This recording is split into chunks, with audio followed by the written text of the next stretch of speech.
moving forward with another perspective, a very important perspective. Again, when Senator Merkley learned about what we're doing, he said, there's some people I want to invite. One of the invitations was to the United States Institute of Peace. From that invitation, I'm very delighted and honored to introduce to you Dr. David Yang, who's the Vice President of the Center of Applied Conflict Transformation of the United States Institute of Peace. Dr. Yang.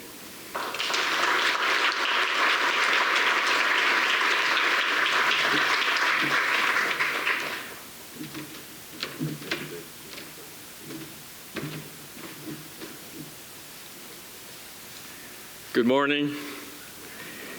Happy International Peace Day, everybody.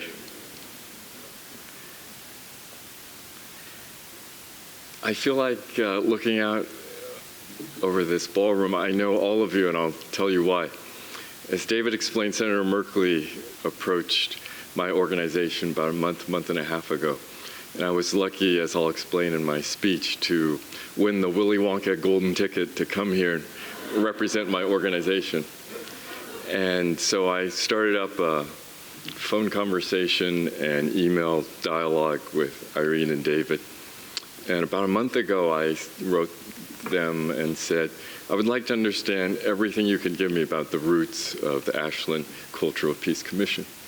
So, as Mayor Stromberg said, but I would amend a bit, to call Irene and David tireless champions almost doesn't do service to their indefatigability. And so I started getting these emails, 10, 20 attachments, 10, 20 web links. David recorded his own 5-minute audio history of how to use all the links and the attachments. And so I've seen a lot of you in action. I've seen your candidates' political forums. I've seen Chief O'Meara talking about peace officers. I've seen Mayor Stromberg in action. So excuse me if I'm a bit too informal in knowing you already. And also, Irene and David explained to me their love story. And if you don't believe in karma, you will after I tell you. So they met on America Online Personal. In 1999, the same year Ambassador Chowdhury of the United Nations was passing his historic declaration and program of action. And so I'll tell you more about the karma later in my remarks. But that is true karma, and so this conference and this commission was truly born out of love, the love of David and Irene for each other, their common love for peace, Ambassador Chowdhury's love for the United Nations and for humanity and for the culture of peace. And I am truly the winner of the golden ticket to partake of this love today. So now with my speech. Mayor Stromberg, citizens and leaders of Ashland, conferees from beyond Ashland, Irene and David, co-chairs and members of the Ashland Culture of Peace Commission, Ambassador Chowdhury, Senora Chelas, and Amy from Senator Merkley's office, if you're still here. I am deeply honored and equally excited to join you today to discuss Ashland's inspiring experiment in building a culture of peace. I come to you as a messenger from the United States Institute of Peace in Washington, D.C. The message that I would like to deliver is that USIP stands by you in your arduous and courageous journey, since we too support the building of cultures of peace around the world. Indeed, we have a common vision and a common mission. USIP President Nancy Lindborg had hoped to join you today because of our shared organizational interests in peace building, and because as the former president of Mercy Corps, she has deep roots here in Oregon. but she had to take an urgent trip to Colombia in South America to demonstrate USIP's long-standing support to the continuing peace process in that country. Nancy asked me to convey to all of you her warm regards, her congratulations for your community's achievements to date, and her wish for your continued success. For me, as the winner of the Golden Ticket, visiting Ashland and the beautiful Rogue Valley is a homecoming. I grew up in California's San Joaquin Valley, the youngest of 5 children in a refugee family from China. I lived in the Bay Area during my early 20s, and for a time I harbored dreams of becoming a Shakespearean actor. Thus, I made annual pilgrimages to the Oregon Shakespeare Festival, spending many summer evenings watching the amazing outdoor productions at the Elizabethan Theater near Lithia Park. Given my parallel interest in peace and justice, I conjured thoughts of playing Cassius on the Ashland stage. So this wasn't rehearsed, and I don't know if Amrita, the dramaturg, is here already. Perfect. So this is my audition 36 years late, so please take good notes, and I have a good headshot in my hotel, in my room upstairs if you need it.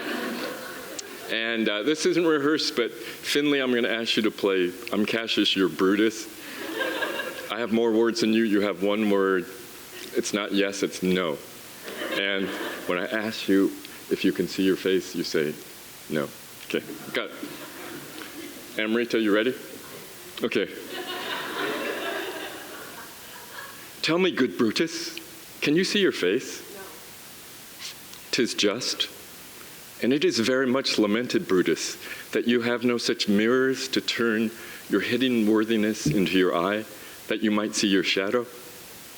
Therefore, good Brutus, be prepared to hear, and since you know you cannot see yourself, so well as by reflection, I, your glass, will modestly discover to yourself that of yourself which you yet know not of.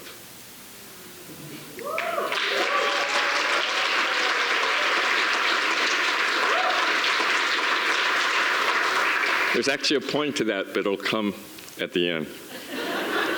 I just didn't do it for Amrita, but hopefully you understand later.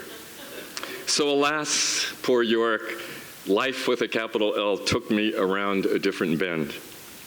Over the last month in getting to know David Wick, Irene Kai, and the long story of the Ashland Culture of Peace Commission, I've become convinced that the bend in my life that took me to Washington, D.C. 36 years ago was meant to return me here today. What I mean is that our paths have converged in the past, and they merge yet again today.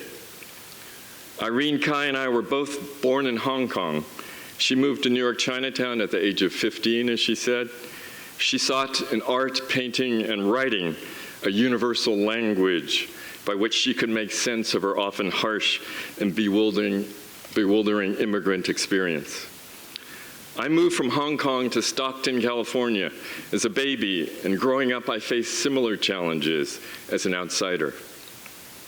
And I too turned to art, searching for solace and meaning in literature and theater. David Wick and I were both living in Santa Cruz, California in the 1970s. David was working with troubled youth, pioneering alternatives to juvenile hall and seeking his North Star. I was studying politics at the University of California, Santa Cruz, both on the streets and in the classroom, organizing in support of the day's social justice imperatives, including boycotts of wineries that did not recognize Cesar Chavez's United Farm Workers, and boycotts of corporations that invested in apartheid South Africa. And I too was looking for my touchstone. In the early 2000s, Ambassador Chowdhury and I were both serving the noble cause of the United Nations. The ambassador was a senior member of Secretary General Kofi Annan's leadership team. earlier when Ambassador Chowdhury was Bangladesh's permanent representative to the UN. His leadership was crucial in the passage of the General Assembly's Declaration and Program of Action on a Culture of Peace, and in the Security Council's passage of its landmark resolution on women, peace, and security, which brought attention to the world to war's heavy toll on women and girls, and which sought to break down the barriers to women's participation at the peace table. Thank you, Ambassador Chowdhury. During those years, I was an official at the United Nations Development Program, inspired by the leadership of Secretary General Annan and Undersecretary General Chowdhury. I too was eager to implement the UN's far-reaching post-Cold War agenda on peace, human rights, and poverty reduction. So even though we did not know it at the times, our paths have crossed, and fortuitously, they cross again today in the service of local and global cultures of peace. Citizens and leaders of Ashland, you are true trailblazers.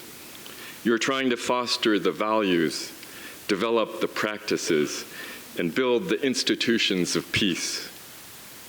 These are universal human aspirations, of course, but yet they are rarely pursued with the degree of creativity and commitment that you have brought to your present initiative. Fellow peace builders, I am inspired by your work. David, I'm inspired by your decades of seminal contributions to the Pathways to Peace organization, and now by your rooting of your long experience here in Ashland. Irene, I'm inspired by your beautiful art for peace and by your having taken a wrong turn in the Welsh countryside in September 2015 so that Ashland could have its own world peace flame. Mayor Stromberg and Councilor Rosenthal, I'm inspired by your early political support that enabled the birth of the Commission. Finley and Ms. Healey, I'm inspired by your keeping the peace flame burning, literally at Thalden Pavilion and figuratively in the hearts of Ashland's youth. Chief O'Meara, I'm inspired by your innovative peace officer program and your openness to engaging your community in bold new ways, and your collaboration with Lisa Broderick's Police to Peace organization. Senator Merkley, State Senator Golden, and State Representative Marsh, I am inspired by your magnifying the story of this Ashland experiment in Salem, in Washington, D.C., and beyond. CEO Saslow, I'm inspired by your using the voice of the Ashland Daily Tidings to educate citizens in your biweekly columns about the Commission's work. And Ashland Culture of Peace commissioners and Ashland community leaders from every sector, from business, education, social services, and the arts.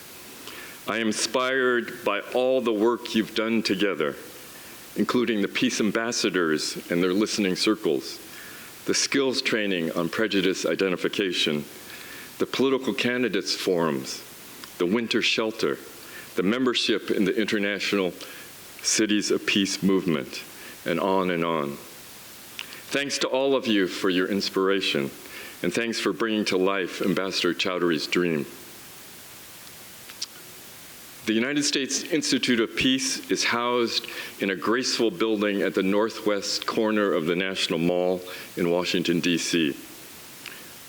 Opened in 2011, the building is distinctive because its roof is topped by a giant set of dove wings. We face the Lincoln Memorial. Nearby are memorials to the Vietnam and Korean Wars. And farther down the mall, near the Washington Monument, is the World War II Memorial. At the groundbreaking ceremony for the USIP building, Reverend Theodore Hesburgh, then president of the University of Notre Dame, and then one of our board members said, "Amidst all these reliquaries of war, we are going to commit a temple of peace." Today, Father Ted's temple stands as a living and working monument to the commitment of the American people to peace. From my office window, I of course cannot literally see across the continent to Ashland, Oregon, but trust that my colleagues and I feel the impact of your experiment because, as I said, our two communities share a common vision, mission, and dream. USIP is a national, nonpartisan, and independent institute. We're dedicated to the proposition that a world with violent conflict is possible, practical, and essential to U.S. and global security.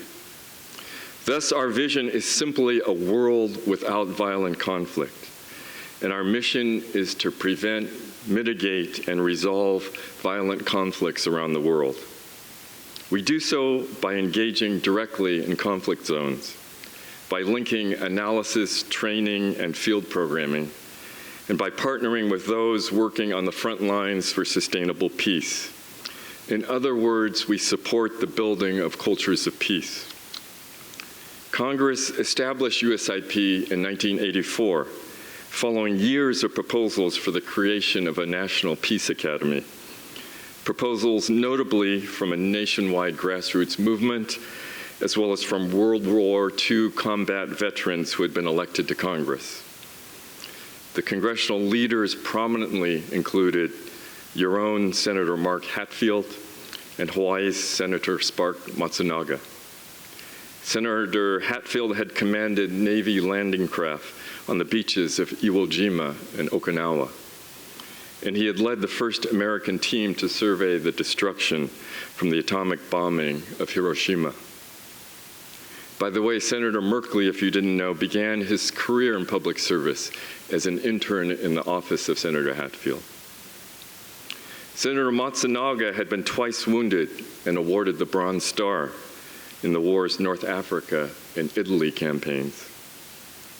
The two senators led the congressional passage of the United States Institute of Peace Act, one Democrat, one Republican. And in a further act of bipartisanship, the act was signed into law by President Ronald Reagan. Next month, we will mark and celebrate our 35th anniversary. We have staff members in 13 countries and programmatic activities in over 50 countries. Rather than give you a clipped overview of USIP's programs, I will instead share a single and hopefully emblematic story of our work. The story came to my mind when I was reading through the many compelling documents about the Commission's work that David and Irene proudly shared with me. In particular, my selection of this story that I'm about to tell was inspired by the high priority placed on education by the Ashland Commission, as well as by the Global Culture of Peace movement, dating back to the 1999 Declaration and Program of Action, as Ambassador Chowdhury just reminded us.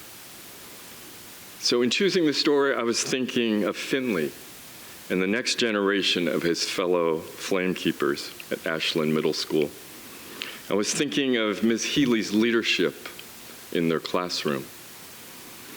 And I was thinking about the Commission's cooperation on education with community leaders like Superintendent Raymond and President Schott. So my USIP story is about Ms.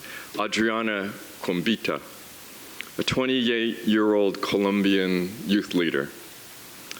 I had the great honor to meet her a few months ago in Washington, D.C., where she was giving a program. Several years ago, Audriana participated in USIP's Generation Change Fellows Program. The Generation Change program partners with young leaders from conflict countries. With over 1.2 billion people across the globe under the age of 35, young people have the opportunity to be powerful agents of change. We saw that yesterday in the movement on climate change inspired by Greta. Yet even the most dedicated young peace builders face challenges and face burnout as they work to create change. They often work in isolation, or lack the knowledge, skills, and resources to achieve their organizational goals and to increase their personal resilience. So USIP developed the Generation Change Fellows Program to counter their isolation through a family-like community of practice, to augment their existing knowledge and skills through mentorship and training, and to partner with them through community-led peace-building initiatives. During the course of their 2-year program, the fellows are trained in leadership, in conflict management, and in participatory action research. Audriana is a youth leader working on prison projects.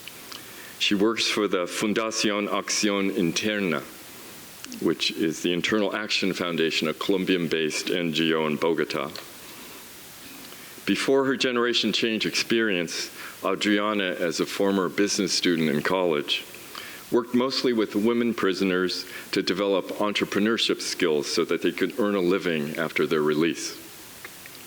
Through the Generation Change Fellows Program, Audriana met a group of women who were leading trainings for imprisoned fighters from Colombia's 2 main rebel groups, the Revolutionary Armed Forces of Colombia, or FARC as they're known in their Spanish acronym.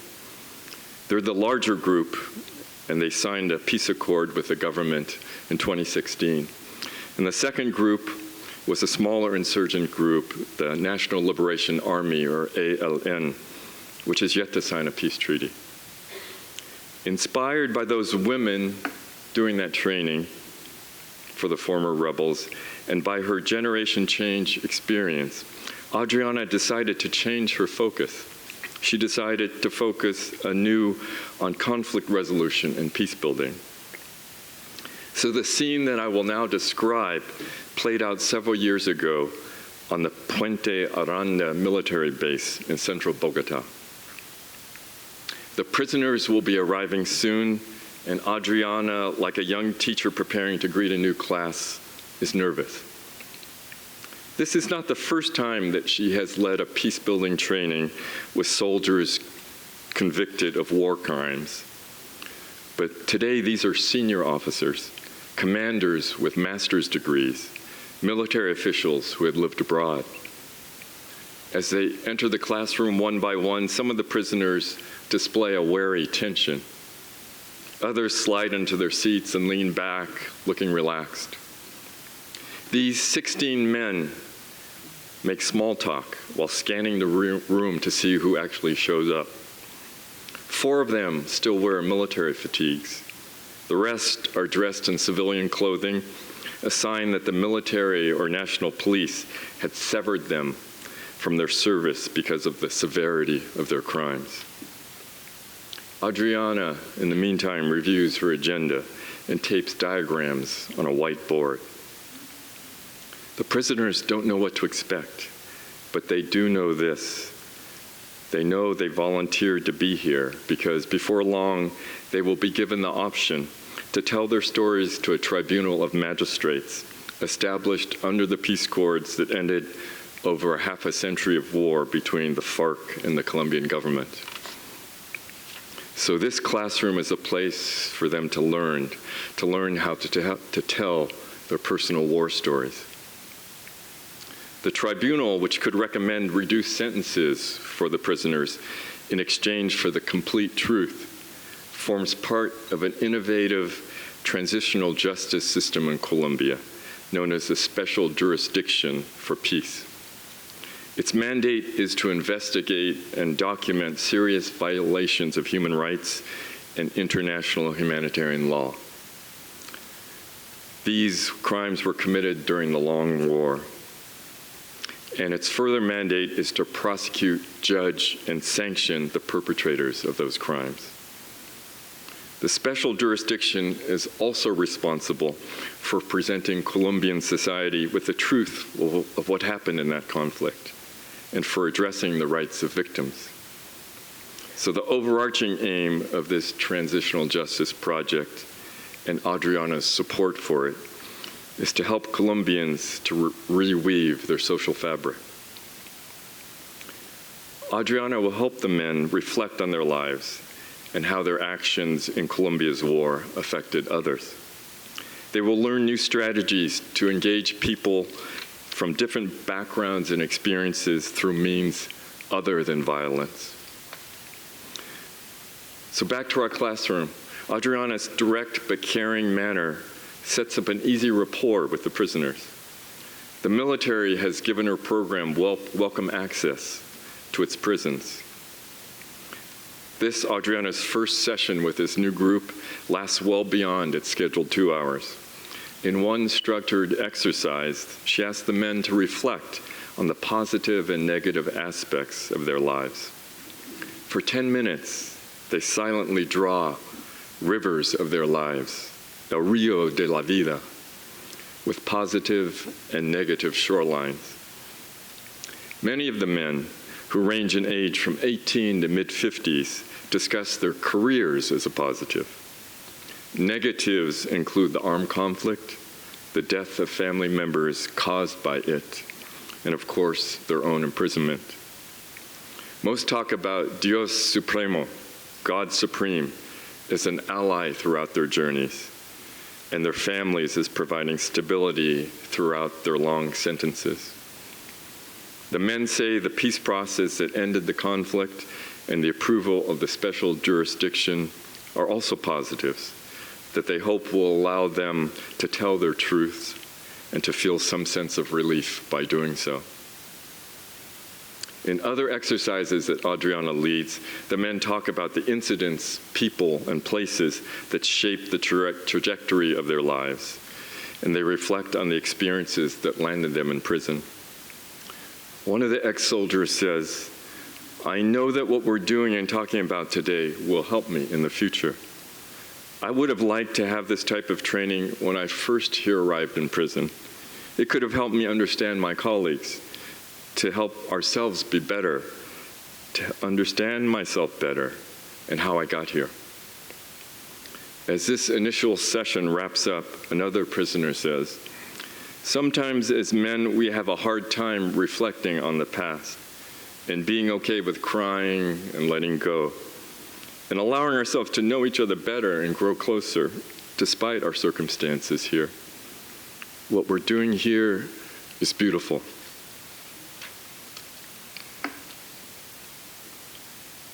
Now, several years later, Audriana continues to hold these sessions for women, guerrillas, soldiers, and police in Bogota, Cartagena, and Cali. She applies her lessons from the Generation Change program on prejudice awareness and prejudice reduction, on conflict management, and on leadership development. Many observers consider the special jurisdiction to be the actual backbone of the peace accords and a critical component of the larger integrated system of truth, justice, reparation, and non-repetition. The special jurisdiction's success will largely depend on the engagement of civil society actors like Audriana. Thus, her prison engagements are critical to moving Colombia closer to a durable peace, which is why Nancy was there this week.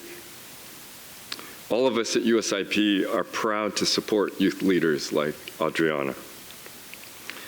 Next month, I will have the honor to join a new cohort of Generation Change Fellows from many conflict countries, from Asia, Africa, Latin America, and the Middle East. We will gather in Dharamsala, India, where His Holiness, the Dalai Lama, will host us for a 4th year in a row. Himself a youth exile from conflict, His Holiness will share his own story and listen to the stories of our fellows. Together, we will swim in el río de la vida. I could share many other stories of USIP's support for cultures of peace around the world. Stories that Chief O'Meara would be interested in, of convening community dialogues between citizens and police officers in countries across the Sahel threatened by violent extremism. Stories that Rabbi Zaslow would be interested in, of our program in northern Nigeria, where Imam Muhammad Ashafa and Pastor James Wuye have co-established the Interfaith Mediation Center to bridge historical and violent divides between the Muslim and Christian communities in northern Nigeria. Stories of higher education that President Schott would be interested in, where in Afghanistan, USIP is supporting the introduction of peace-building and conflict resolution courses in universities, leading to the establishment of student peace clubs that are blunting the effect of extremist groups in shaping campus culture. And stories of leadership training that Christopher and Will of the Thriving Leadership Academy would be interested in, of USIP programs in nonviolent action and peace building, where we train civil society activists in countries as diverse as Sudan and Nicaragua, activists who are then able to respond to harsh repression in the nonviolent civic resistance tradition of Gandhi, King, and Mandela. My sharing these stories with you would be important not in touting the impact of USIP's fieldwork, although I'm very proud of that impact, but rather the point would be in fulfilling the other part of our congressional mandate, to serve the American people by providing education on how conflicts can be resolved without violence and of how peace is actually possible. USIP in this regard has a dedicated public education team that conducts this work. We engage across all 50 states, including here in Oregon. We interact with teachers and students, organizations, and communities. We raise awareness of our work abroad and of how all of you can engage with us in that work. It's particularly meaningful for me to be here today on International Peace Day. I know here, at this point in my remarks, the contributions of David Wick and his colleagues at Pathways to Peace, because they made the transformation of the then quixotic idea of an International Peace Day into the important political reality it is today. USIP has a tradition of celebrating this meaningful day by issuing our Peace Day Challenge. We see Peace Day as an occasion of both celebration and action. So we ask our partners around the country and around the world to take an action on behalf of peace. That's why our theme this year is Peace is Possible. It takes action. It takes all of us. I invite you today to take an action, reflect it in a photo, and post the photo on social media with the hashtag Peace Day Challenge. My own action this year is to join all of you here in sharing ideas of how we can work together on promoting cultures of peace around the world. I tweeted a photo of David, Irene, and me for that purpose last night.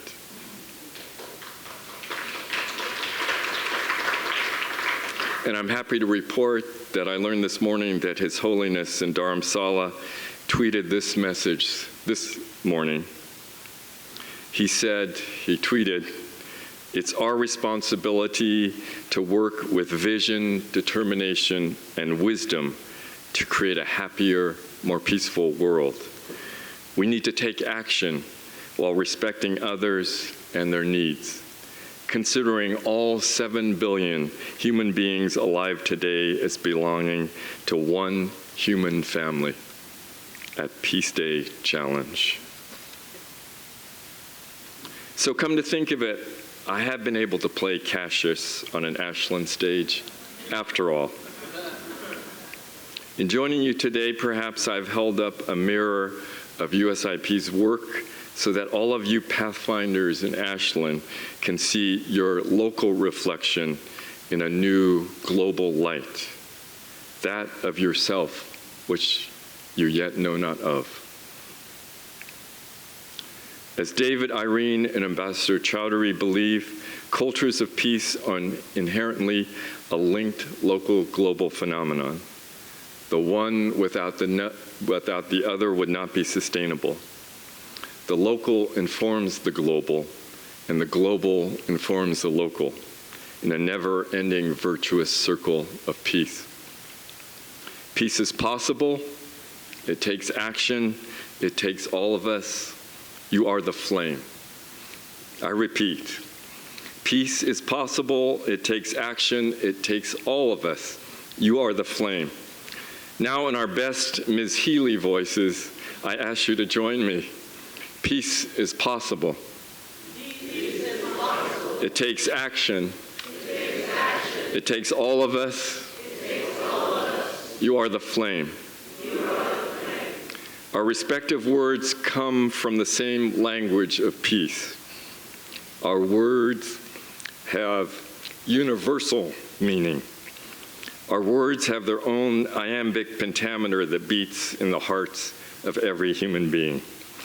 Thus, I would submit that your Peace Day challenge, that of the Ashland Culture of Peace Commission, that of the citizens and leaders of Ashland, and that of all the state and community leaders gathered here today. Your challenge is to join hands with the United States Institute of Peace, with the United Nations, and grassroots and grasstops peace builders around the world to ensure that the early but hard-won lessons of your local experiment are shared across Oregon, across the Northwest, across the United States, and across the globe. Seeing you gathered here this morning, I know that you have already embraced this challenge. And I know that after hearing your stories today, I will leave with the confidence that you will meet this challenge with the greatest success. And I will also leave with the inspiration, I am sure, to deepen my own commitment to the local global nexus of peace. Professor Angus Bomer, rest in peace. Your spirit is in good hands. You would be proud of your Ashland descendants. Every Independence Day you built with your own hands a makeshift stage of Northwest's, the best hardwood timbers from this region, so that your local thespians could perform Shakespeare's canon. Now the Oregon Shakespeare Festival is one of the great theaters of the world. What Professor Bomer did for the theater world, all of you assembled here today can do for peace building. The local can indeed become one with the global. Today, Ashland, you are the flame. Tomorrow, we will be the flame together all the world over. Good luck. Godspeed. Thank you.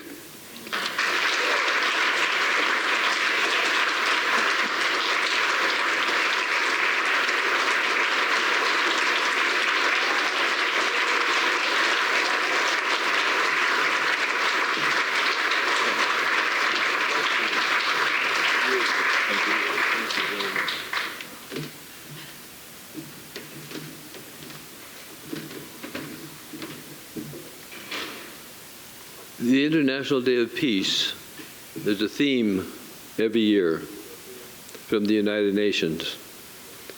The theme this year, all year long, is climate action for peace. That's this year.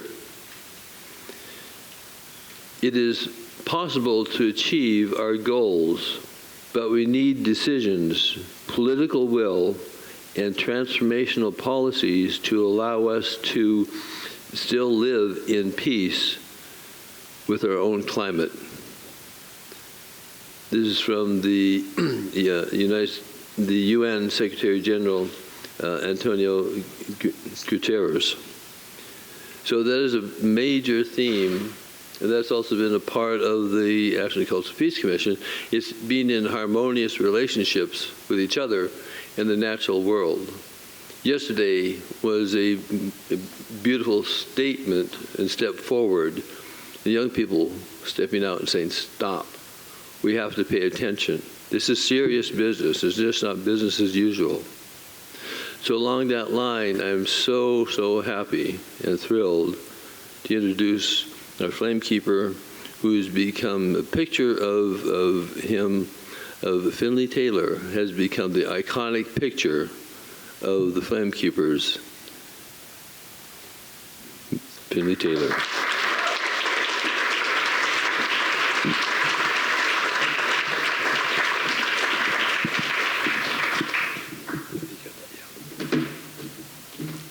Thank you. Hello, my name is Finley Taylor. Last year, I was an Ashland Middle School 8th grader in Miss Healey's Roots and Shoots class. It was because of this class that I was fortunate enough to meet David and Irene and be a part of the lighting of the World Peace Flame here in Ashland. At that time, I could not have imagined how those events would impact me. Specifically, the words Irene said to me, "Be the flame." What does that mean?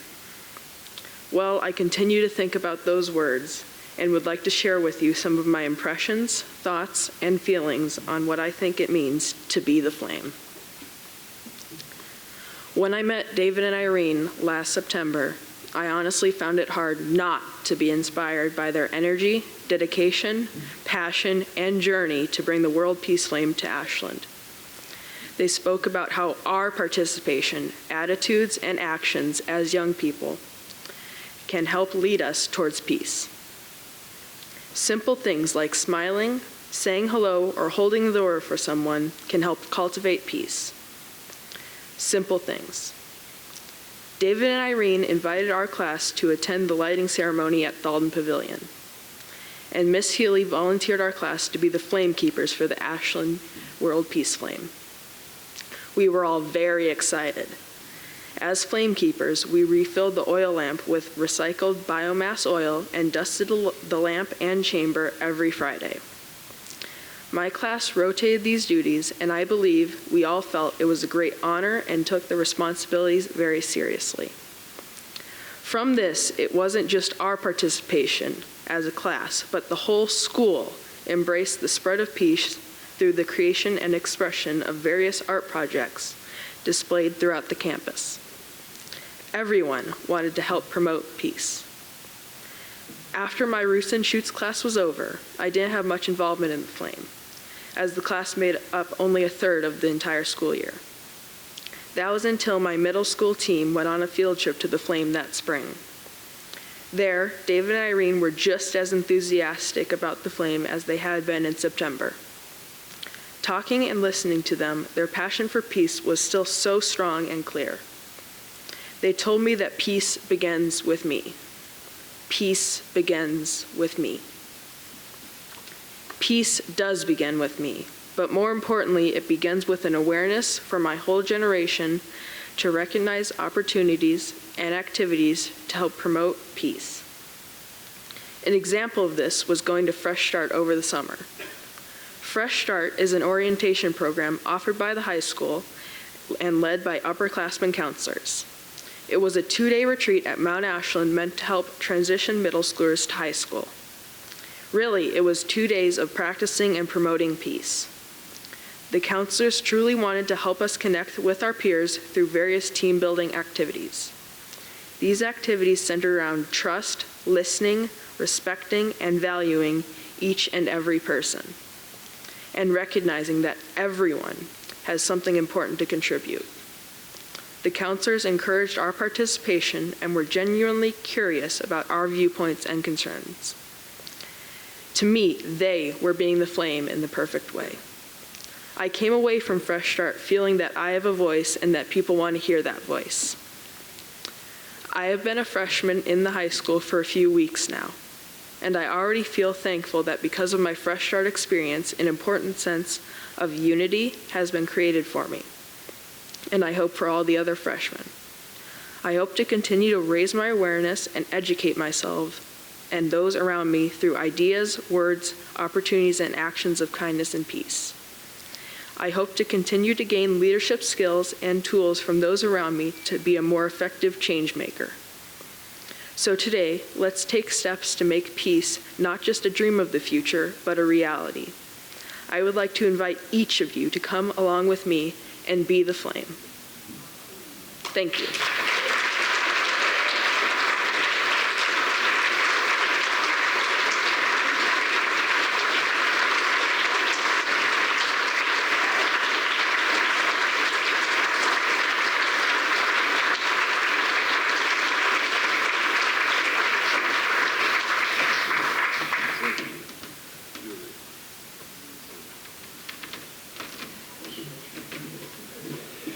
Is there hope?